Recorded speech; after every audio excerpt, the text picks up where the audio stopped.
So here we are back at our discussion on obesity, and we ended here the last time with our treatment options for obesity. And like we said, it's going to follow the AMDR, although everyone is different. We'll talk shortly about weight maintenance and the National Weight Control Registry. That can be helpful to directing your clients. Nutrition education, we really try to promote not drastically reducing calories. We encourage clients to choose all types of foods and different types of foods, but looking at their portions, not weighing themselves more than one time a week. And food journaling can be a very effective method in having someone more aware of what it is they're eating. So, for example, they may have a food journal that lists the time, the food that they're eating, the portion, and then how they're feeling. They can do something like assess if they're hungry or not. And that can really weed out some of the behaviors that they're looking for. For example, if we see on our food journal that every day at 2:30 we're walking to our coworker's desk when we're not self-isolating and grabbing M&Ms just because we're bored, we're not hungry, well then at 2:30 every day we might want to do something else. So maybe that's a time that we can get up and take a walk around the office or get outside and go for a short break and do something other than going to get those snacks. Exercise, vital component to a weight loss program.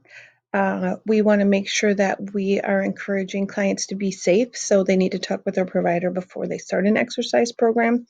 And for weight loss, we want them to have 30 minutes of exercise 5 times a week. But if they are not exercising at all now, that's a pretty hefty recommendation. So if they're doing 5 minutes of exercise, that's more than the 0 minutes of exercise that they were doing before. So we want to encourage them to gradually get to that 30 minutes of exercise at least 5 days a week. And then as their number of days or their number of minutes increases, they can see more of these benefits of physical activity that you see up on the slide. Other treatments, behavior modification, attitude modification, and social support. There is a website called the National Weight Control Registry. It is a study that looks at individuals who self-reported weight loss. They've maintained their weight loss for over a year and they've lost at least 30 pounds. What I like to do when I go on that website is sort of dig around and look at people's success stories. And I think what you'll find is there isn't really one diet that stands out as the most successful. There's low carbers on there, there's Weight Watchers on there, there's keto on there, there is high fiber on there, there's DASH diet, there's vegetarians. But really, what the successful weight maintainers share is that they are active and they are doing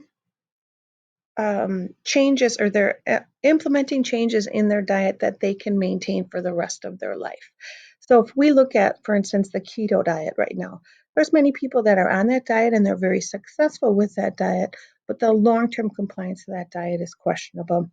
So we're looking at ways that people can lose weight and feel comfortable and keep it off.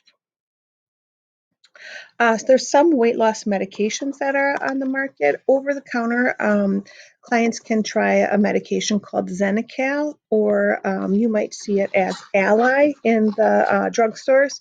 And this just decreases the lipase action. So lipase is the enzyme that works on fat.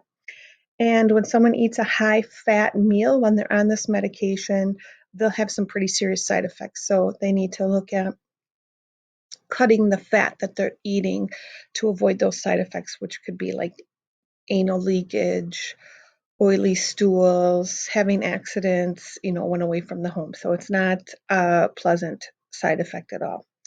There's also a medication called Kisma, which is Qsymia, Belviq, Belviq, and Contrave, Contrave.